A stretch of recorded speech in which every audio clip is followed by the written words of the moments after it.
बच्चों, mental math कक्षा 10 अध्याय 8 त्रिकोणमिति। मैं हूं हरी सर और आप सभी बच्चे देख रहे हैं आपका अपना YouTube channel maths with Hari sir special Hindi medium के बच्चों के लिए। आइए करना शुरू करते हैं अगला भाग।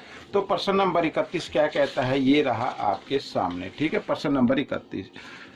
तो प्रश्न नंबर 31 कहता है कोस थीटा बराबर 3/5 है तो 2 सेक वर्ग थीटा जमा टेन वर्ग थीटा जमा 1 का मान हमें बताना है। ठीक है, तो आपको क्या कर लेना है, एक छोटी सी ट्रायंगल आप बना लीजिए, राइट एंगल ट्रायंगल। यहाँ पर ABC इस तरीके से नाम दे देते हैं। अब कोस थीटा, ये मान लीजिए ये कोस थीटा दिया हुआ है और कोस थीटा क्या होता है बच्चों, ठीक है, कोस थीटा क्या होता है, आधार बटे कर्ण, आधार बटे कर्ण। तो आधार बटे कर्ण यानी आधार 3 है और कर्ण क्या होगा, ये होगा कर्ण, आधार बटे कर्ण लिखा हुआ ना, यहाँ पर मैं लिख देता हूँ पहले इसको। तो AB बटे AC, ठीक है, तो AB क्या आ गया 3 और AC कितना आ गया 5 आ गया, इस तरीके से। तो ये 3 है और ये 5 है। आपको BC की लंबाई निकालनी है।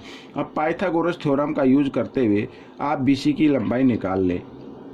तो त्रिभुज ABC में पाइथागोरस थ्योरम का यूज करते हैं तो क्या होगा कि अब BC की लंबाई निकालनी है ना, तो BC का वर्ग बराबर होगा AC का वर्ग घटा AB का वर्ग। ठीक है, अब AC कितनी है 5, तो 5 का वर्ग घटा AB का वर्ग यानी 3 का वर्ग, इस तरीके से।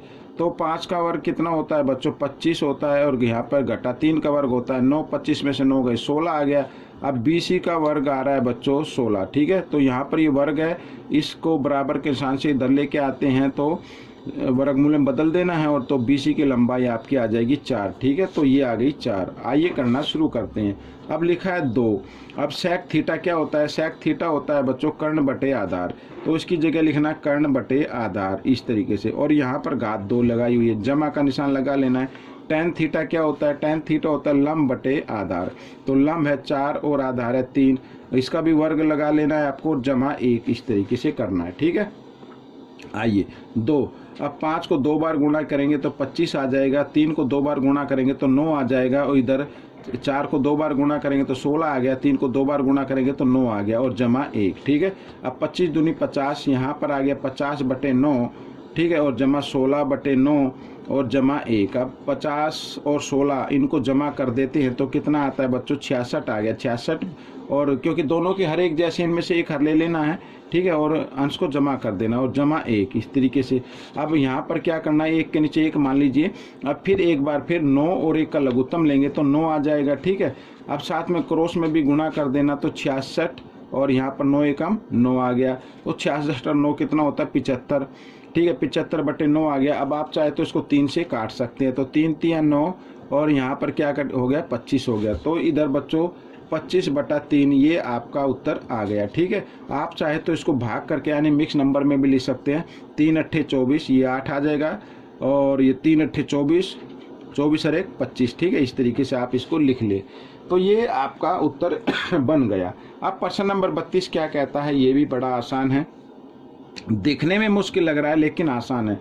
ठीक है, अब हम क्या करते हैं, देखो यहाँ पर 1 जमा टेन वर्ग थीटा जमा 4k टेन वर्ग थीटा सेक वर्ग थीटा बराबर सेक वर्ग थीटा जमा 2 टेन वर्ग थीटा और सेक वर्ग थीटा है, तो k का मान बताना है। ठीक है, k का मान हमें निकालना है। तो आप क्या करें, देखो यहाँ के 1 जमा टेन वर्ग थीटा लिखा हुआ है और ये बराबर होता है सेक वर्ग थीटा के, तो इसकी जगह सेक वर्ग थीटा लिखा जा सकता है, जमा 4k। ठीक है, यहाँ पर ये टेन वर्ग थीटा सेक वर्ग थीटा बराबर सेक वर्ग थीटा और जमा 2 टेन वर्ग थीटा और यहाँ पर सेक वर्ग थीटा। ठीक है, इस तरीके से लिखा जा सकता है।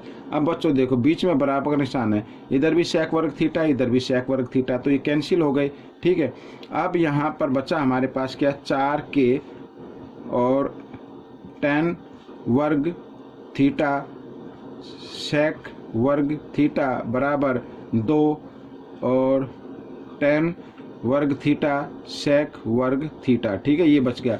हमें k का मान निकालना, तो k को इधर ही लिख लें, और इधर क्या लिखा हुआ है 2 टेन वर्ग थीटा सेक वर्ग थीटा। अब ये देखो 4 और tan वर्ग थीटा sec वर्ग थीटा के साथ ही गुणा के रूप में है, तो जो इधर गुणा में होता है इधर आकर वो भाग में आ जाता है। तो लिख सकते हैं इस तरीके से, ये मैंने लिख लिया है, ठीक है, ये आ गया।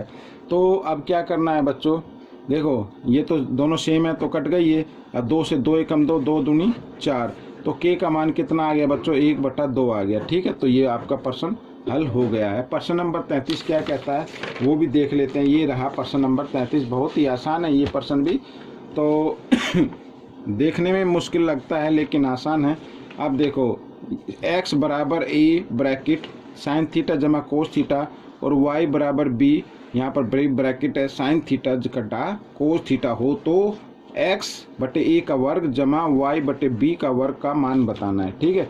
आपको क्या करना है, x की जगह x का मान रख देना है बस। आइए रख लेते हैं a ब्रैकेट साइन थीटा जमा कोस थीटा, ठीक है, ये लिख दिया और बटे में a आ गया, और यहाँ पर क्या लिखा है, वर्ग लिखा, तो वर्ग डाल देते हैं। जमा का निशान है तो जमा का निशान डाल दीजिए। अब y की जगह y का मान रखना है आपको, तो b, ठीक है, साइन थीटा घटा कोस थीटा ब्रैकेट बंद, और नीचे क्या लिखा है, b लिखा है तो b लिख देते हैं, और इस पे भी वर्ग लगा लेना है क्योंकि वर्ग लिखा हुआ है। अब b से b कैंसिल हो गया, इधर a से a कैंसिल हो गया। अब यहाँ पर क्या आ गया, साइन जमा कोस का वर्ग, और इधर क्या आ गया, साइन घटा कोस का वर्ग आ गया, ठीक है। अब हमें इसे a जमा b के वर्ग में रख देना है आपको। आइए कर लेते हैं। तो a जमा b का वर्ग क्या होता है, a का वर्ग जमा b का वर्ग और जमा 2a और b, ठीक है, ये आगे लिख दिया मैंने, और ये जमा का निशान इधर आ गया। फिर इसमें a घटा b का वर्ग लिखना है, तो इसका फॉर्मूला भी लिख लेते हैं, a का वर्ग जमा b का वर्ग और घटा 2ab, ठीक है। a क्या साइन थीटा और b क्या कोस थीटा, ठीक है, इस तरीके से। अब देखो बच्चों, ये घटा 2 साइन, ठीक है, घटा 2 साइन थीटा कोस थीटा, और ये इधर ये जमा, तो घटा जमा घटा कट गई ये। तो अब साइन का वर्ग थीटा जमा कोस का वर्ग थीटा बराबर होता है 1 के, ठीक है, जमा का निशान है बीच में, और यहाँ पर साइन का वर्ग थीटा जमा कोस का वर्ग थीटा किसके बराबर होगा, 1 के बराबर होगा। और 1 और 1 कितना होता है, 2 होता है, यानी 1 और 1 2 हो गया। तो बच्चों ये आपका आंसर आ गया, ठीक है। आइए करते हैं प्रश्न नंबर 34। तो प्रश्न नंबर 34 क्या कहता है, ये भी आसान है। देखो अब x साइन 45 डिग्री जमा कोस यहाँ पर दिया हुआ है 30 डिग्री, ठीक है। तो आपको क्या करना है, x बटे y की घात 4 का मान बताना है, ठीक है। आइए करते हैं।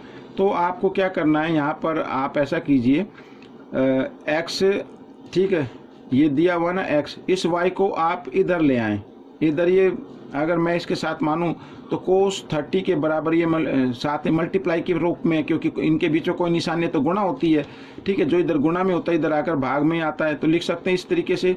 अब यहाँ पर है कोसेक 30, ये मैंने लिख दिया कोसेक 30, और नीचे इसको ले आते हैं साइन 45, ठीक है, डिग्री, इस तरीके से।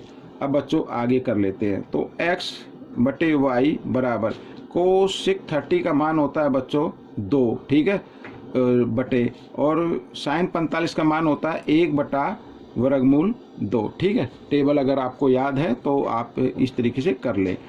अब बच्चों देखो इधर कर लेते हैं। तो x बटे वाई बराबर 2, अब ये देखो डबल भाग में आ गया, ठीक है, मेन भाग तो ये और इसके नीचे आया, तो हम क्या करेंगे, गुणा का निशान लगा के इस संख्या को ऊपर लिख देते हैं और एक को नीचे रहने देते हैं, इस तरीके से लिख सकते हैं बच्चों, ठीक है। अब बच्चों यहाँ पर क्या लिखा हुआ है, देखो x बटे y की घात 4 का मान बताना है। तो अब x बटे y का मान ये दिया हुआ है 2√2, नीचे 1 दिया हुआ, तो इसकी घात 4 बनाए तो इसकी भी घात आप 4 बना लीजिए। आइए करते हैं। तो 2 को 4 बार गुणा करें कितना आ जाएगा, 16 आ जाएगा, और गुणा, अब वर्गमूल 2 को 4 बार गुणा करो, देखो इस तरीके से, वर्गमूल 2 गुणा वर्गमूल 2 गुणा वर्गमूल 2 गुणा वर्गमूल 2। अब वर्गमूल 2 को वर्गमूल 2 से करते तो 2 आ गया, गुणा वर्गमूल 2 को वर्गमूल 2 से करते तो फिर 2 आ गया, 2 दूनी 4 आ गया, तो यहाँ पर 4 लिखा जा सकता है। अब 16 चौके कितना होता है, 64 होता है। तो बच्चों ये आपका आंसर आ गया है, यानी x बटे वाई की पावर 4 का आंसर कितना है, 64 है, ठीक है। नीचे 1 लिखने की कोई जरूरत नहीं है, तो ये आपका उत्तर बन गया। अब हम करेंगे प्रश्न नंबर 35। प्रश्न नंबर 35 करते हैं। तो प्रश्न नंबर 35 देखो, कोस x बराबर कोस y बराबर 2 दिया हुआ है, ठीक है। हमें निकालना साइन x जमा साइन y का मान बताना है। अब देखो बच्चों, तो अगर इधर कोई कोस x और जमा कोस y बराबर 2 है, तो इसका मतलब यहाँ पर भी कोस जो x का मान होगा वो 1 होगा और यहाँ पर y का मान जो होगा वो भी 1 होगा। 1 और 1 2 होते हैं, तभी तो ये 2 आएगा ना, ठीक है। तो इसका मतलब क्या हुआ, यहाँ पर देखो कोस x का मान कितना आ रहा है, y 1 आ रहा है, और यहाँ पर कोस y का मान कितना आ रहा है, 1 आ रहा है। अब बच्चों देखो, कोस थीटा में जो मान दिया हुआ है 1, ये कितने डिग्री पे आता है बच्चों, ये आता है 0, ये आता है कितने डिग्री पे, 0 डिग्री पे आता है, ठीक है। यानी कोस x बराबर 0 डिग्री पे आता है। और यहाँ पर भी ये जो कोस y का मान दिया हुआ है 1, ठीक है, तो ये भी कितने डिग्री पर आएगा, ये भी 0 डिग्री पर आएगा। इसका मतलब x का मान कितना आ रहा है, 0 डिग्री आ रहा है, और y का मान भी कितना आ रहा है, 0 डिग्री आ रहा है। तो हम क्या करेंगे, यहाँ पर लिखा साइन x, x की जगह क्या लिखना है, 0 डिग्री रखना है, और जमा साइन y लिखा ना, तो y की जगह भी आपको क्या रखना है, 0 डिग्री रखना है। अब साइन 0 डिग्री पे मान कितना होता है, 0 होता है, और इधर भी साइन 0 डिग्री का मान कितना होगा, 0 होगा। अब 0 को 0 से ऐड करें तो 0 ही आंसर आएगा। तो बच्चों ये 0 आपका आंसर बनेगा, ठीक है। तो ये प्रश्न आपका हल हो गया है।